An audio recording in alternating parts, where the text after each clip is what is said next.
The Empire had ruled the galaxy for 3,000 years. They were powerful. They were advanced. They were better than every other species in the known universe.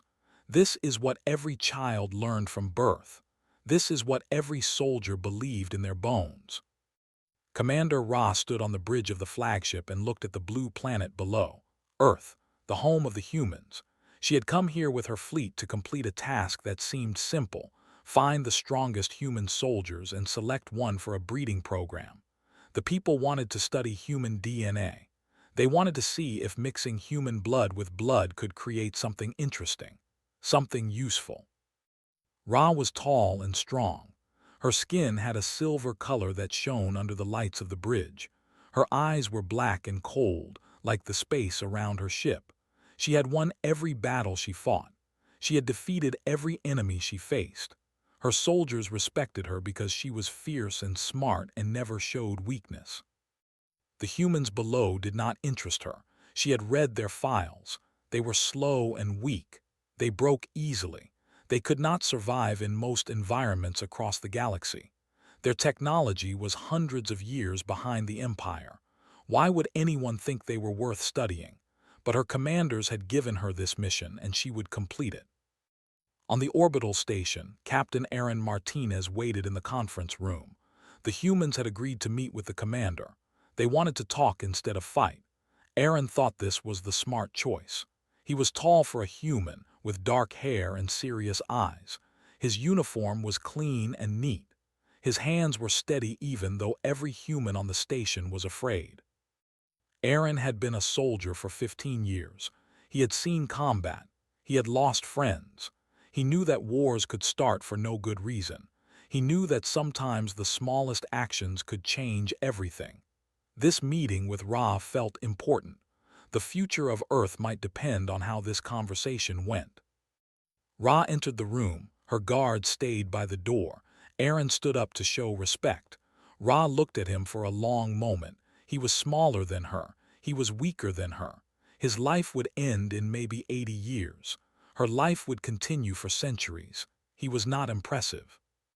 But then Aaron spoke. "Commander Ra, I thank you for coming to meet with us. I hope we can find a way to coexist. Earth has no wish to be your enemy. We want peace." His voice was calm. He did not shake. He did not show fear even though fear made sense. Ra had killed thousands of warriors from 100 different species. She had destroyed entire fleets. And this human stood before her and talked about peace as if they had a choice. She liked that. "I am here to complete my mission," Ra said. "The Empire does not seek your friendship or your peace. We seek knowledge. We will select the strongest soldiers from your species. You will participate in trials to prove your worth. Those who succeed will be useful. Those who fail will prove that humanity is not worth our time." Aaron nodded. He understood that this was not a negotiation. It was a requirement. "When do the trials begin?" "Tomorrow," Ra said. "Your soldiers will come to the orbital station. We will test them. You will participate as well." Aaron agreed. As Ra turned to leave, Aaron said one more thing. "Commander, I hope you will find us worth your time. We may be weak by your standards, but we have something that matters to us. We have honor. We have loyalty. We have the desire to protect those who cannot protect themselves. I hope that counts for something." Ra stopped. She did not turn around. She did not say anything. But something in her posture changed just for a moment. Then she walked out of the conference room. That night, Aaron sat alone in his quarters. He sent a message to Earth. He told them that the trials would begin tomorrow. He told them that the commander seemed unimpressed with humanity. He told them that Earth's survival might depend on how the soldiers performed. He did not tell them that he felt something strange in the air, something like possibility. He did not know why, but he thought that the next few weeks would change everything. On the flagship, Ross sat in her private quarters. She watched the recording of her meeting with Aaron Martinez. She watched the way he stood, the way he spoke, the way his eyes did not look away from her face even though she was the most powerful being in that room. She had commanded thousands of soldiers. She had met with emperors and kings.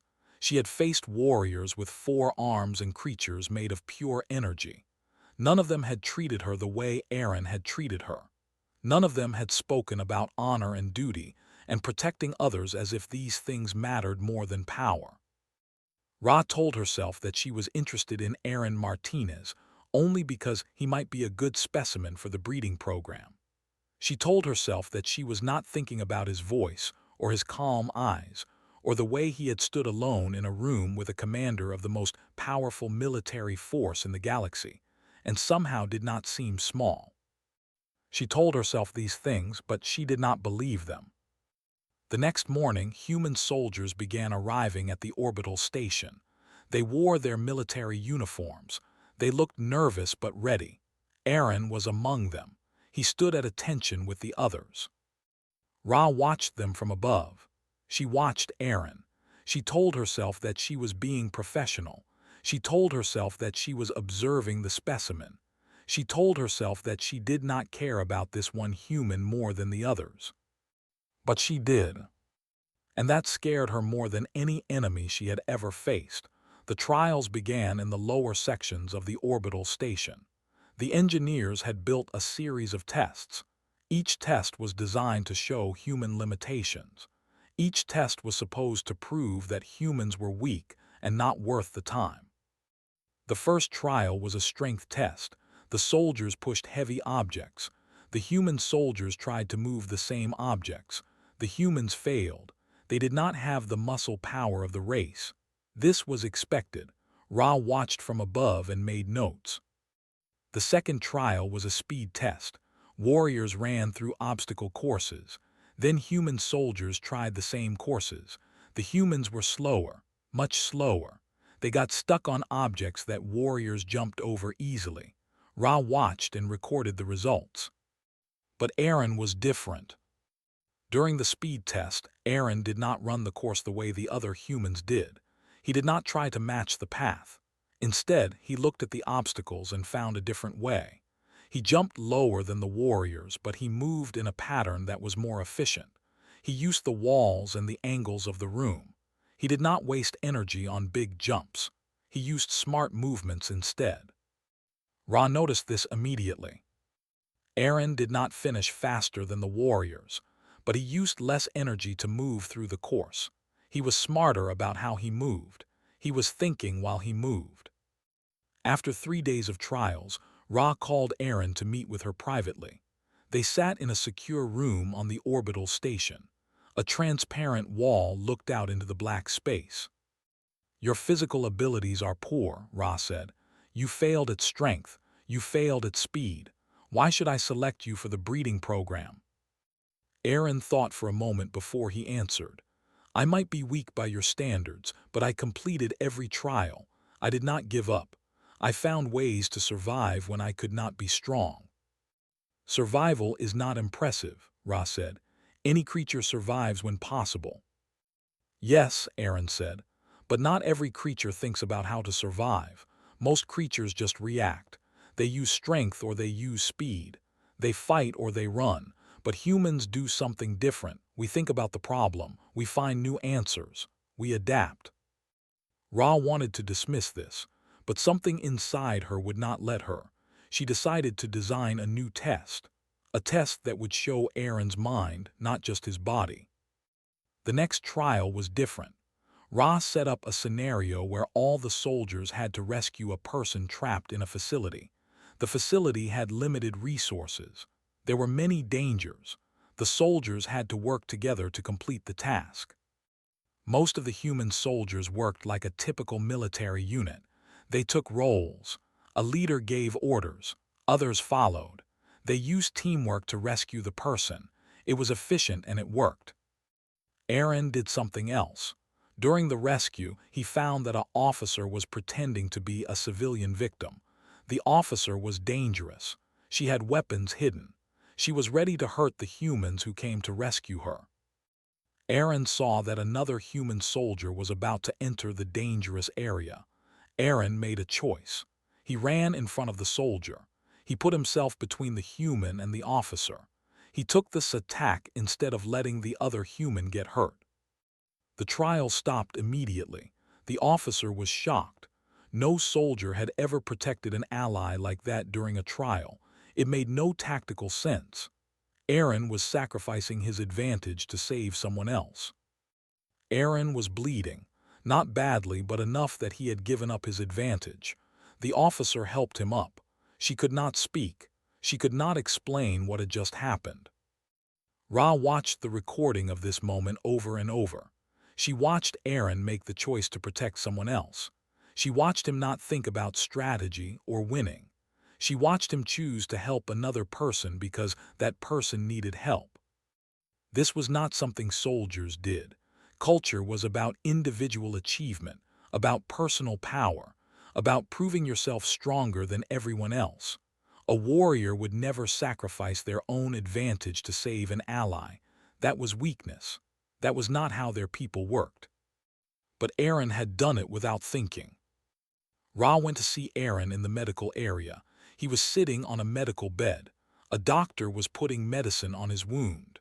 Aaron looked up when Ra entered. "Why did you do that?" Ra asked. Aaron thought about the question. "Because my friend was in danger. Because someone had to stop that officer from hurting him. Because honor means you protect people who cannot protect themselves. That is what being a soldier means on Earth." "On that would be called weakness," Ra said. "Maybe," Aaron said.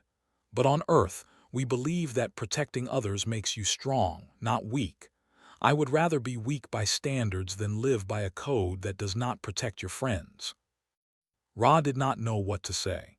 She had spent her whole life believing in superiority.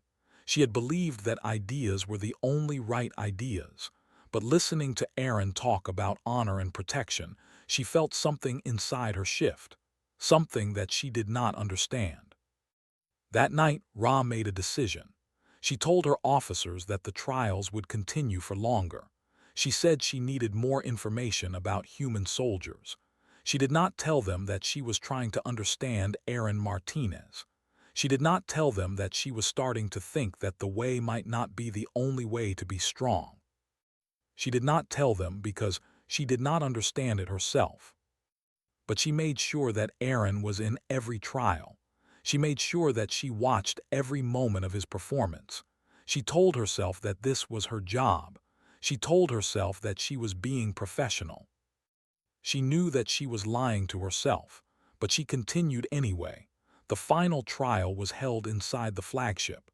It was the most dangerous test that the military had ever created. Soldiers from many species had died in this trial. Some had survived. None had ever done so easily. The arena was massive. It was bigger than anything on Earth. The walls could move and change. The temperature could shift from freezing cold to burning heat in seconds.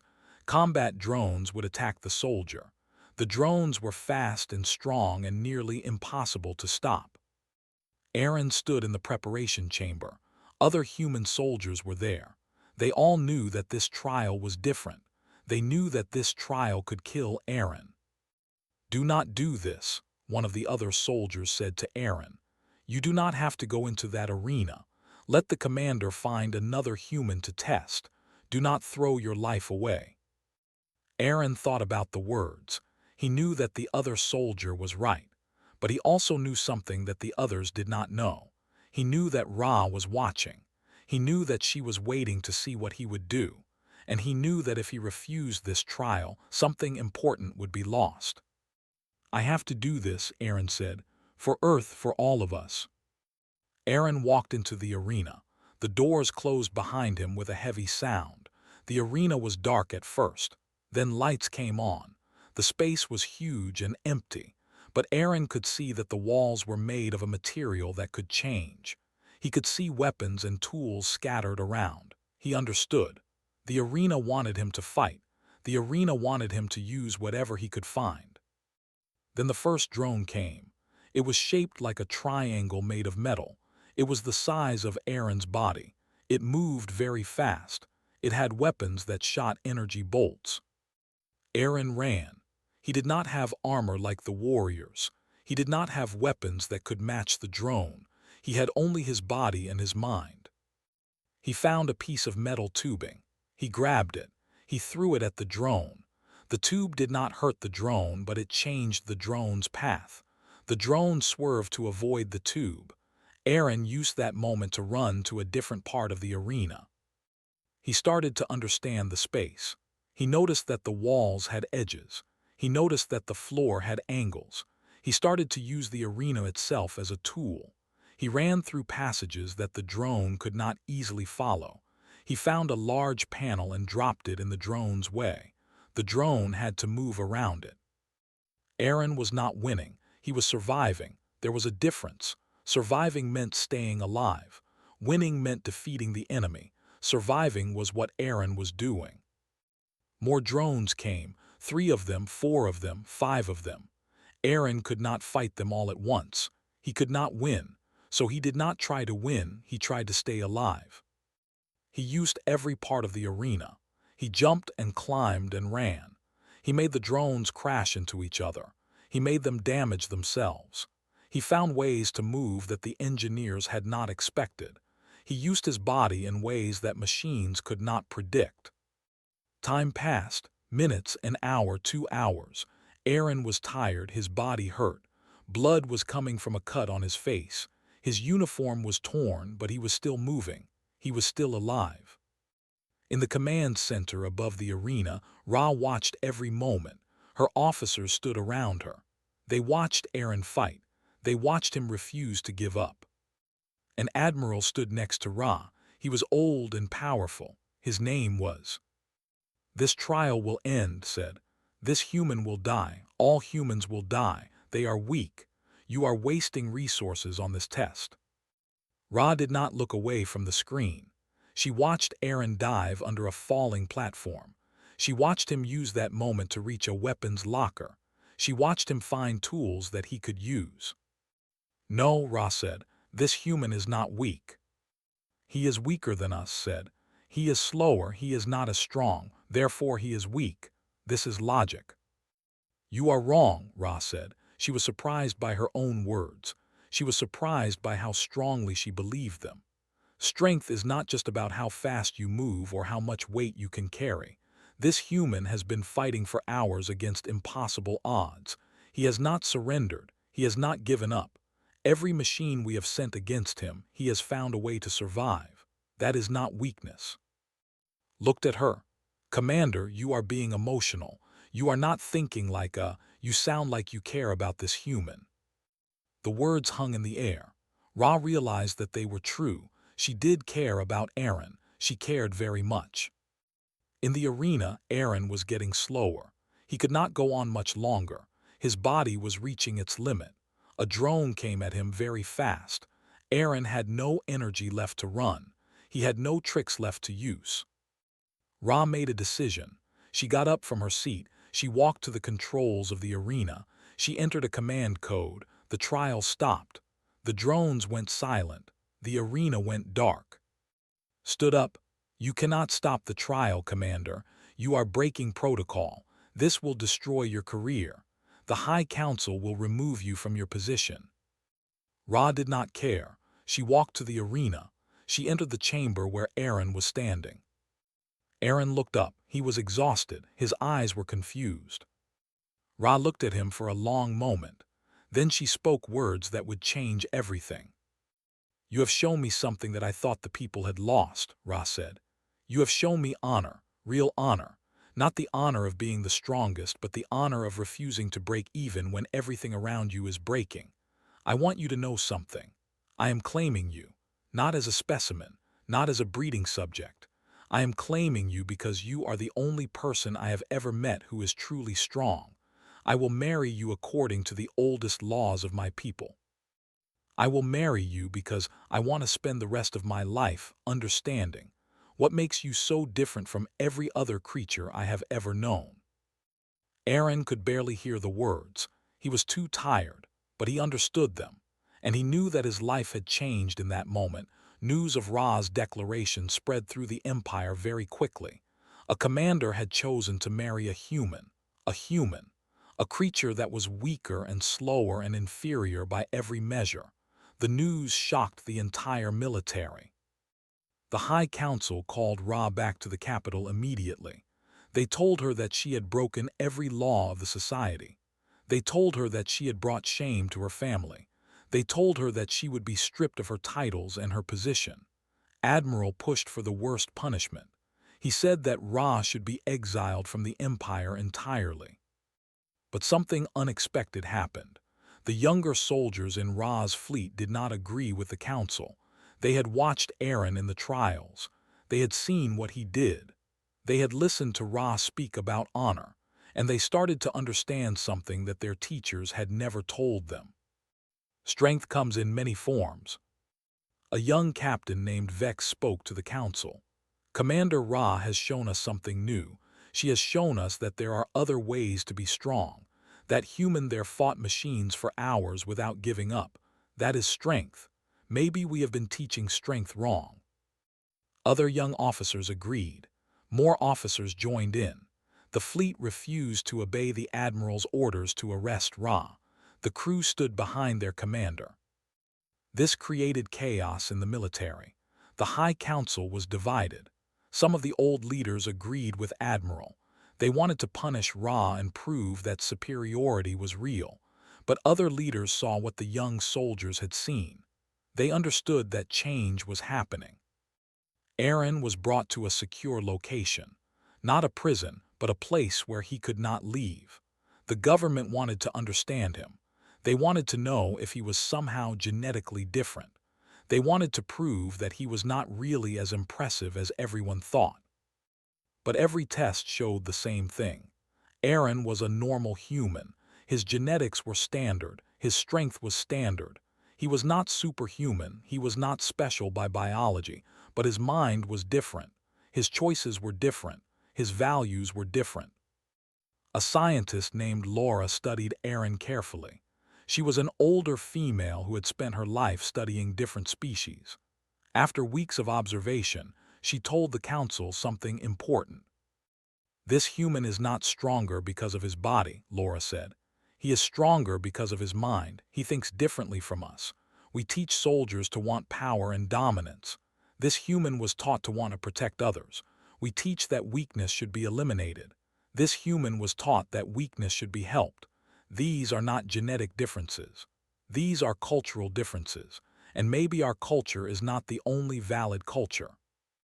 Admiral was angry. He stood up in the council chamber. "This is madness," he said. "We are the Empire. We have ruled the galaxy for 3,000 years because we are superior. We cannot change this. We cannot accept that a human could be our equal." "He is not asking to be your equal," Laura said. "He is asking to marry our commander because he respects her, and she respects him. Respect is not the same as equality, but it is the beginning of understanding." The council decided to question Aaron directly. They brought him to a chamber where the high leaders of the empire sat. It was a room designed to make the person being questioned feel small. It was designed to show power. Aaron stood in the center. He was no longer tired from the trials. He was cleaned and given new clothes, but he was still human, still smaller than every person in the room, still weaker. The oldest council member spoke. Her name was, and she had lived for 400 years. "You are a human. You are not. You are not part of our empire. Why should we allow you to marry our finest commander?" Aaron looked at each person in the room. He was not afraid. He had learned something from Ra. Fear was just an emotion. It did not have to control your actions. "I am not asking you to understand why I love Ra," Aaron said. "I am asking you to let her make her own choice. Your commander is powerful. She is smart. She is strong. If she chooses to marry me, is that not her right? Do women not have the right to choose their own path?" Silence filled the chamber. The question had a power that Aaron did not expect. It was true. Culture did allow their women to make choices. Even their military culture allowed some freedom in personal matters. Leaned back in her seat. She was the oldest and of the council. She had seen many things change over her 4 centuries of life. She understood that change was not always bad. Change sometimes made things better. "Bring Ra here," said Ra was brought into the chamber. She stood next to Aaron. The two of them looked at each other and something passed between them, an understanding, a promise. Ra said, "Do you truly want to marry this human?" "Yes," Ra said. "I want to spend my life with him. I want to understand him more. I want to learn what it means to choose compassion over power. I want to change. Not because I think the way is wrong, but because I think there are other ways to be strong. This human has taught me that." Nodded, she looked at the other council members. Some still looked angry, some looked confused, but some looked thoughtful. "We will allow this marriage," said. "Not because we understand it, but because we want to understand it." Ra will keep her position, but she will also lead a new project. A project to study human culture more carefully. A project to see if we can learn from this marriage. If it is a disaster, we will know. If it is a success, we will know that as well. Either way, the Empire will grow from this experience. Admiral stood up and walked out. He would not accept this decision, but he also could not stop it. The council had spoken. Aaron and Ra were allowed to be together, and the Empire waited to see what would happen next. The wedding was scheduled for 2 months later. The location was chosen carefully. Not on Earth, but on a neutral station between the two worlds. This location meant something to both humans and it meant that this marriage was not the victory of one side over the other. It was a bridge between worlds. Ra wore traditional armor for the ceremony. It was made of a metal that shone silver and blue. It had symbols that showed her rank and her history. Aaron wore a human military dress uniform, dark blue with medals that showed his service and his honor. They were dressed as who they were. Neither was trying to be like the other. The ceremony was simple. No long speeches. No traditions that neither of them understood. They spoke to each other in a language that both could understand. "I promise to see you as you are," Aaron said. "Not as weaker or stronger, but as different. I promise to learn from your strength. I promise to teach you what it means to protect others not because they are useful, but because they matter. I promise to stand with you for as long as I live." Ra spoke next. Her voice was steady, but there was emotion in her words. "I promise to see you not as a specimen or an object of study, but as a person. I promise to question what I have been taught if it keeps me from understanding you. I promise to be brave enough to change. I promise that being married to you will make me a better warrior and a better person." They joined their hands. The ceremony was complete. No formal kiss as humans did. No ritual combat as some of the old traditions required. Just two people making promises to each other. The celebration happened over the next days. Human and soldiers shared meals. They talked about the trials. They talked about what they had learned. Something shifted in the conversations. The soldiers began to understand that human weakness was not the whole story, and the human soldiers began to see that strength was not about cruelty or domination. In the following months, changes began in both the human military and the Empire. Trade agreements were signed. Scientists from both species began to work together. They studied diseases that affected humans. They studied technologies that could help both worlds. They learned from each other instead of fighting.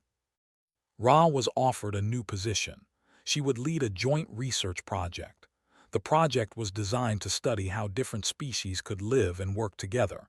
It was a position of honor, even though some of the old leaders were not happy about it. But they did not stop her. The times were changing, and even the old leaders could see that change was coming. Aaron became part of this project. He was not a soldier anymore. He was a bridge between worlds. He helped people understand human culture. He helped humans understand strength and discipline. He taught that respect did not mean you had to agree with everything another person believed. 6 months after the wedding, Aaron and Ra moved to their new research vessel. It was a ship that carried both human and crew members. It was the first ship of its kind. The first ship where two species worked as true partners. One night Aaron stood on the observation deck. Ra joined him. The stars were spread out before them, thousands of points of light, thousands of worlds that they would never visit, but thousands of possibilities. Ra stood very close to Aaron. On her world, this gesture meant trust. It meant she was not afraid to be near him. It meant she had accepted him as part of her life. Aaron put his arm around her. On his world, this gesture meant protection and comfort. It meant he was there for her. They did not need to speak. They understood each other in the silence. "Do you regret this?" Aaron asked. "Choosing to marry a human, changing everything you believed?" Ra thought about the question. She had given up much. Her rank had been reduced. Some of her own people did not respect her. Her family had stopped speaking to her when she married Aaron. It had been hard. But she had gained something too. She had gained a partner who made her think in new ways. She had gained a way to be strong that did not require domination. She had gained the knowledge that the galaxy was larger and more complex and more beautiful than she had ever imagined. "No," she said, "I do not regret it. I regret the years I spent believing that one way was the only way, but I do not regret this." "Neither do I," Aaron said. They stood together and watched the stars move past. In the distance, Earth was somewhere. The blue world that had created Aaron and millions of other humans who thought about honor and protection and choosing compassion. On the other side of the galaxy was somewhere the silver world that had created Ra and her people, who had created discipline and strength and the desire to understand. The two worlds had found each other, not through conquest, not through domination, but through one soldier and one commander who chose to see each other as more than stereotypes. The message was simple. The galaxy was big enough for many kinds of strength. The universe was large enough for many kinds of honor. And sometimes, the strongest thing you could do was choose to change your mind. As the research vessel moved through space, it carried hope. Hope that species could work together. Hope that understanding was possible. Hope that love could bridge any gap, even the gap between worlds. Aaron held Ra close. Ra rested against Aaron, and the stars continued to shine down on them, indifferent and eternal, showing that the universe was full of possibilities for those brave enough to look beyond the darkness.